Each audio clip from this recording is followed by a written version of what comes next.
Because there's economies of scale at the start of 24. So that's another misconception people have is like, oh, I'm gonna go do a sixplex. You're gonna hate your life because you don't make enough cash flow to justify the time and energy that that thing requires. Okay, so the 5 biggest misconceptions about multifamily, I'll start there. Is number 1, most people learn traditional real estate. And it's kind of like Damian, the sub 2 student the other day, was literally investing in multifamily for 7 years before he realized, I'm out of money. I have no more money. I'm pumping money into down payments. I'm pumping money into my reserves accounts. And I am constantly working with banks to try and get good loans. It took him 7 years to acquire 10 properties. And in 7 months, he bought 1 property bigger than his entire previous portfolio using creative finance. So I think the number 1 misunderstanding about multifamily is that most of these multifamily properties, 200 units and below, are operated by single mom and pop landlords. And what does that mean? That means the majority of them want to retire at some point because they are switching out the light bulbs, they're switching out the wax rings, they're dealing with the tenants, they're collecting.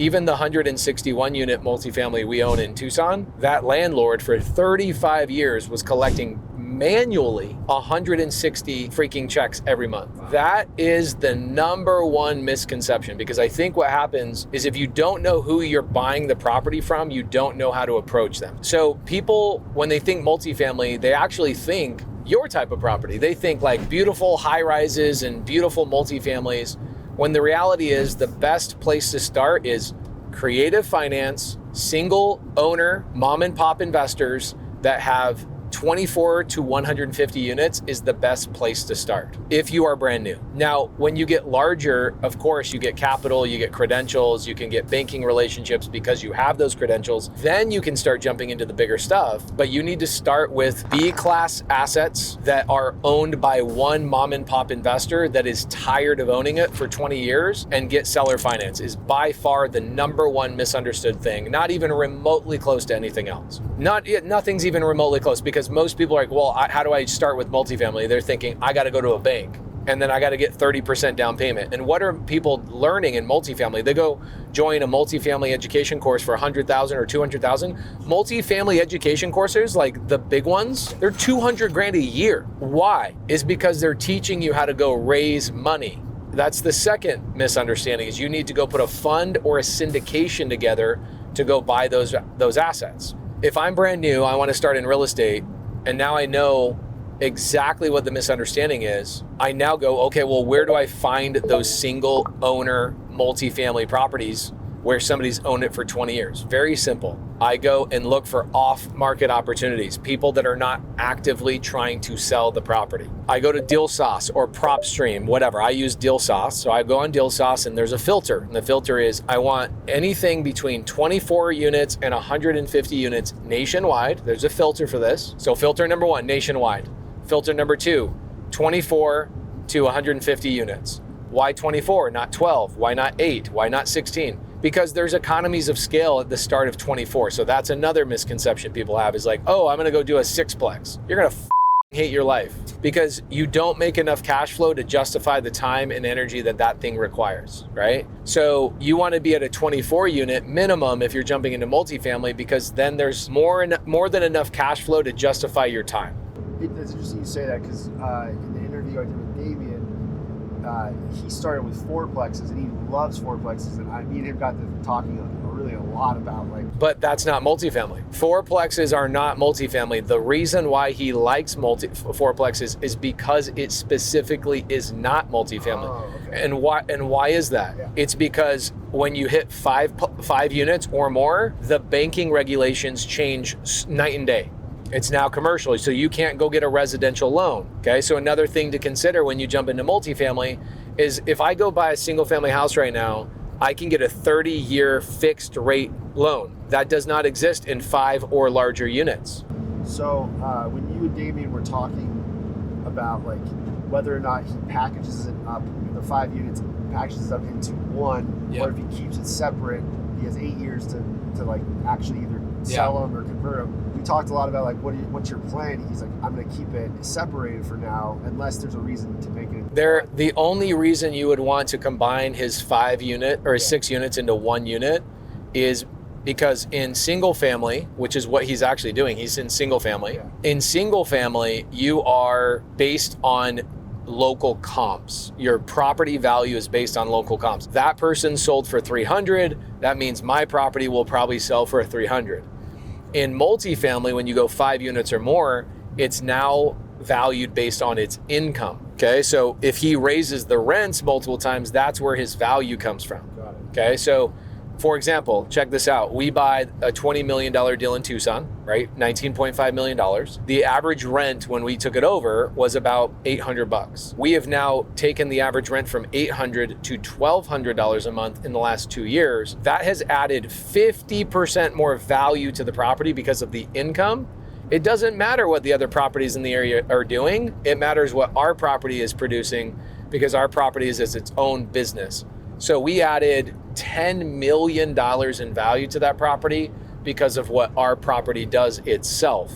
Multifamily is valued on what it does itself. Single family is valued on what the neighbors' properties have done. Does that make sense? That makes sense. So why do you think is he keeping it is he not converting it or combining it into one because it's easier to sell off one by one if he wants Yes, because the buyer, okay, if I'm going to buy a 24 unit, do I get a traditional loan or a commercial loan? So you're now asking your future buyer to be qualified for a commercial loan. It's really challenging to do, right? This is why, again, going back to the number one misconception of multifamily is that people are wasting their time doing traditional real estate in the very beginning. You should do creative finance.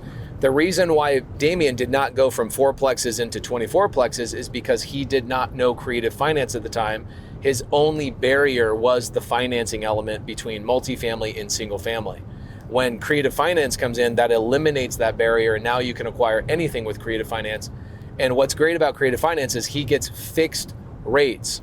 Multifamily, this is why multifamily are getting their ass beat. Okay, why is everybody getting smoked right now in multifamily? Is because they bought properties in 2022 at 3% temporary debt. We call it bridge financing. I call it toxic debt. Toxic debt means you get 3, 5, or 7 years to refinance. But while you have that debt, it's a floating rate, which means it goes up or down. So let's say I buy a property, goes and buys a $105 million property. It's cash flowing, let's say $20,000 a month after everything's said and done at a 3% rate. 2 years later, that rate is now 6.5%.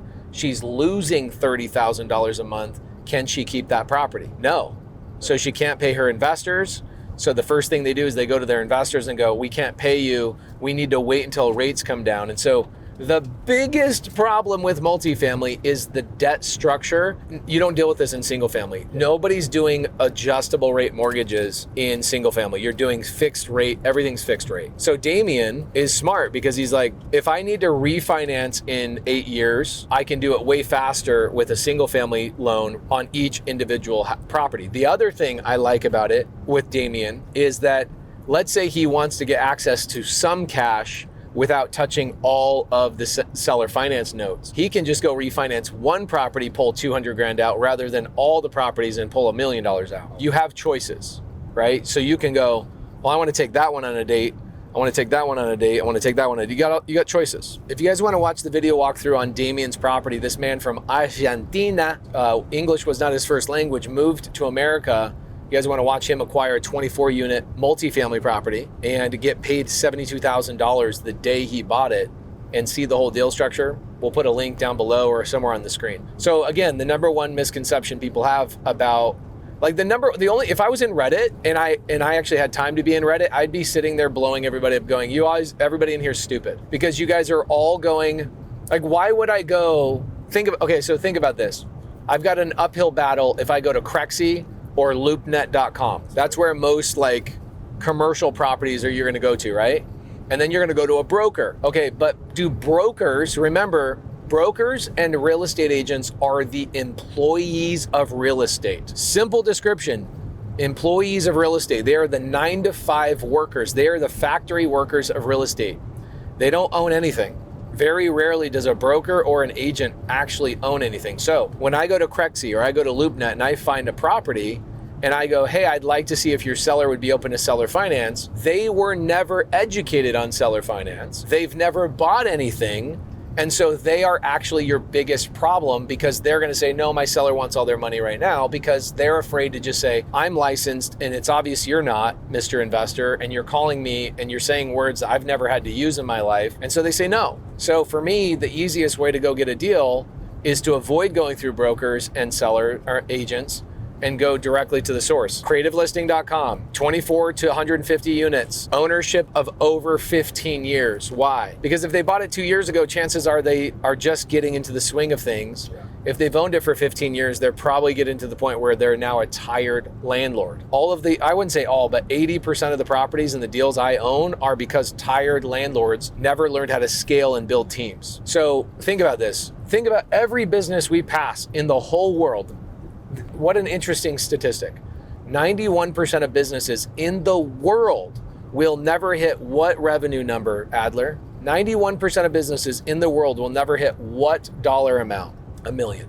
91% of businesses in the world will never hit $1 million in revenue. Why is that? They don't know how to delegate. They do everything themselves. They bottleneck it. Everything's on them. They wear all the hats, and they don't know how to build systems, and they're not being mentored. They're not paying for education. They're not going to seminars. They're not reading books. And so what they do is they find an asset that pays them just enough money to retire, and they go, this is more than I can handle. I'm just going to stay here. And they end up being a single property owner that becomes a tired landlord later down in life. Does that make sense? Those are the people you go to, because you're also solving their greatest problem, which is you hate the property. It is making money. Otherwise, you would have been foreclosed on. It is making money. Let me give you the number you want, and I'll make you a monthly payment so you can go off and retire and do whatever the hell you want to do. That is the number one misconception about multifamily. Is everybody's like, where do I get a loan? What DSCR lender should I use? It's like, you guys are wasting your time. What are you doing? Do you think another misconception is where to find these deals then? Because we're going to talk about like where to find, like people think they're like... I think the biggest misconception is that people think that a deal is sitting there and like, I'm going to go dig it up out of the dirt and it's going to be ready to go. So like Zillow, by the way, Zillow is clickbait. I made a call the other day where I was on an RV park training, and this guy in the side chat says, hey, my neighbor across the street's in foreclosure. Will you call her? I was like, hell yeah, I'll call her. So he gives me her phone number. This is in front of 4,000 people. And I call this lady up and I go, hey, lady, you don't know me. My name is Pace. Real quick, looks like you're in foreclosure. A concerned neighbor gave me your number. I want to see if there's anything I can do to help. They're too embarrassed to call you and, blah, blah, blah. She goes, I'm not in foreclosure.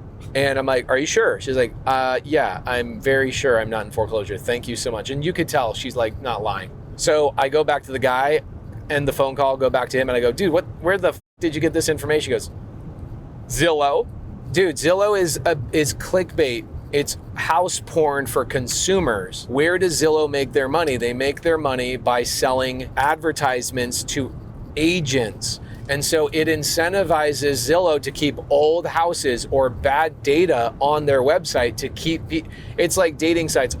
Have you ever been on a dating site where it's obvious that there's fake girls? Welcome to Zillow. Zillow is for the pillow, is what I always tell people. People that are laying on their bed scrolling through Zillow, you're obviously a consumer, because no real estate investor uses Zillow. You'll never see me do a video about Zillow. I will never do a video about Zillow, because Zillow is for consumers and I don't teach consumers. I teach people that want to be real estate investors. I feel like Zillow is helpful for people to see comps, because you can see what was sold recently and all that kind of stuff. But like nobody in sub 2 is using Zillow to find deals, because there's 1,000 different places that have quality data that are meant for investors. Like a free one, PropWire. A not free one is Deal Sauce.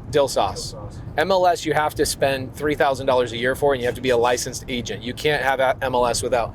Here's what sucks about MLS. So my wife is a licensed agent, right? She spends $3,000 a year to be a licensed agent to get access to the MLS, okay? How many markets does she have access to? The nation? Just Maricopa County. That's where she's licensed. So think about how f***ed up that is. I go to dealsauce.io.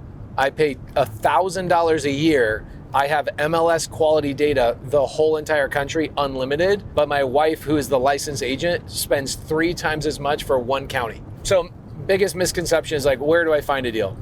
That's not really, the problem is people don't know what question they're asking. The question they're really asking is, once I see a property, what are my steps after I see the property? One of the first things people need to learn is how to say no to a deal. Because most of the time you're gonna say no 99 out of 100 times, okay? I had a message come to me from a Sub 2 student today. His name's David Ross, awesome guy, joined Sub 2 years ago, already quit his job, killing it, he's buying businesses with creative finance. He goes, hey, I found an RV park, who should I send it to? And I was like, they're willing to do seller finance, right? He goes, dude, I'm not gonna waste my time sending you something that needs a bank loan. Like, that's the mindset you need to have first and foremost, is tank the bank.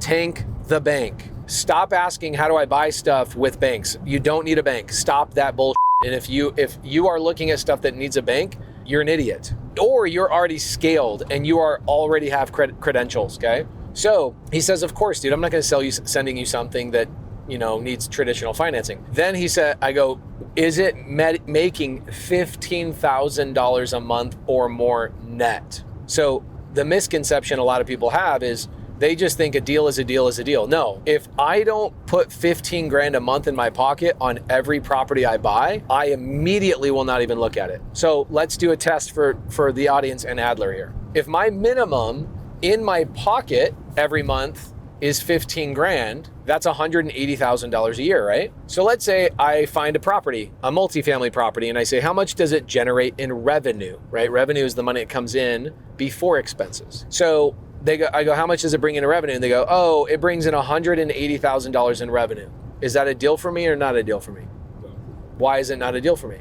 If it brings in $180,000 in revenue, then how could it give me $180,000 in net profit? I got management, I got utilities, I got maintenance, I've got a payment to the seller if I buy it on seller finance. It obviously doesn't hit my buy box immediately. And so one of the first things people should be doing when they jump into multifamily is, what exactly is my end goal once I buy the property? Then you know what to say no to immediately. So these are the questions people should be asking in Reddit. You should be telling people, hey buddy, it's a really great question. How do I find a deal? How much money are you trying to make minimum on the first property you buy? Is it, I'm okay breaking even because I just want to learn? I'm okay breaking even because I just want the tax benefits, because man, tax benefits are significant in all real estate, not just multifamily, but actually, especially RV parks, number one, by a long shot. Then multifamily. People are like, oh, multifamily's the best. No, it ain't. It's RV parks. I don't know why. We should get my CPA to do a whole Zoom about this. RV parks, number one. Okay, number two, multifamily. And we could talk about that another day, but basically what they're doing is something called a cost segregation. Okay, a cost segregation basically goes, let's segregate and split up the property, and let's split out all the costs, and we're gonna find out where this property needs help and repairs and what is falling apart, and we're gonna give you a massive tax benefit against that before you even repair it. Like, that's the fucking crazy thing. The government's like, we're gonna give you tax benefits against future repairs, is basically what they're doing. So when you do a cost segregation, you actually hire an engineer who is certified and licensed to do those types of reports. That report goes to the IRS saying, hey, Pace bought this $5 million RV park, and all this pavement, and all these underground lines, and all of these things need to be repaired in the next couple of years. And they do a whole report, and they go, out of the $5 million of what he just bought, we're gonna give him $4 million credit immediately. I never even have to fix the shit. It's the greatest fucking scam on the planet. There's gonna be a lot of beeps in this video. Going back to the number one thing people should be asking is, what am I looking for right out of the gate? Okay, so let's say I'm Scott and I'm busy with my career. I'm busy making a name for myself. I'm busy putting my stamp on the world. If I'm gonna take my free time, which is limited, I'm either gonna go get laid or I'm gonna go get paid. Yes. Okay, cool. So if you are choosing the latter, that means you're turning down other opportunity, correct? Great. So what are you willing, Scott, to put 10 hours a week into, so 40 hours a month, let's say, after those 40 hours a month have been allocated, what do you want to see in your pocket to justify that? 5 grand? Probably not. Okay, so 15 grand. Okay, so you, my friend, because you're a high paid earner, you're going to be a little bit pickier about what you're willing to buy. Absolutely. Okay, you're not going to go and put 40 hours a month into something to break even. No. Okay, you're not. Unless like I'm looking for like an exit in a few years. Okay. But again, that still takes a lot of time and effort that I may not have. There you go. So now you immediately know what to say no to. right? It's kind of like the first question people should ask is, what should I say no to? What should I say yes to? Because then it weeds out all the crap. Everybody's ready for multifamily. First and foremost, everybody's ready for full multifamily. Whether it's house hacking a multifamily or it's owning a multifamily, everybody's ready for it. And I'll tell you one of three categories. Number one, you're going to house hack it. So why wouldn't you do it anyway? Okay. Right? Perfect fit for you. Anybody that's a single person, male, female, otherwise, I don't care. Okay? House hacking, yeah. House hacking is always better than renting. Okay, that's number one. Number two, second category are people that are experienced in real estate are like, am I ready for multifamily? Yes. If you've done 5 single family properties, you've learned everything you need to know about single family real estate investing. It's not that difficult. So if you're already a real estate investor, jump into multifamily. It's actually easier to manage a multifamily property than a single family property. Why is that, guys? Why is multifamily easier to manage than single family? Because if one of my tenants moves out of my multifamily, guess what I got? 23 other tenants making the payments. If my only tenant moves out of a single family property, who's making the payment? Me. Okay? Even if it's Section 8, even if it's HUD-VASH, even if it's a local county, HUD-VASH is Section 8 for veterans. Okay, and then the third category is somebody who's, I'm brand new to real estate and should I get into single family? Yes, I loved single family. I'm glad I got started in it. I know so much about real estate that even multifamily people don't know. But a lot of my knowledge, I could have skipped and just jumped into 12 and 24 plexes and partnered with somebody like Damian or partnered with somebody like me by just finding the deal and bringing it to them. Jordan Reyes, for example, the first asset he bought was a $5 million RV park. He got 10% ownership and 60 grand up front for bringing it. So those are the three categories. So why would you need to go into single family? Now here's the disadvantage to multifamily versus single family. Single family, you have way more at-bats, okay? There's 17,000 RV parks in the country. There's 17,000 single family properties in my zip code, okay? There are so many more at-bats and opportunities, okay? So for example, I'm Adler. I want to be a wedding photographer, okay? And I'm just starting out. There's a lot of weddings going on. You could pick up a lot of wedding photography business, right? Would you, if you're broke, would you rather go and try and find the one-off $25,000 wedding venue or wedding client? They're gonna pay you 25 grand. It's gonna be harder to find, more marketing, more research, more whatever, right? It's gonna be harder, but you might get one a year. Or if you're broke, what are you gonna do? You're gonna go, hey guys, I'll do your wedding for $300. Which one should you be doing if you're broke? The last one. So that's single family. When somebody's broke, they live in their mom's basement, they hate their job more than anything else. Single family satisfies a specific person at a specific point in their life. And this is by far the biggest problem with everybody in real estate is like, where do I start? It's not where should anyone start, it's where I should start. So when people ask the question, they should say, hi Pace, my name is Tom. I'm 24. I live with my grandma. I have a job that makes no money. I barely have anything left over. What should I be doing with my extra 20 hours a week? I'm definitely not going to go tell them to go find a multifamily because that's going to take them 6 months to find the perfect property for them. Versus if I tell them jump into single family, they can get a check in 6 days like Maddie did, right? More at-bats for the person that you are. So the question people should be asking is, what do I want and what should I do?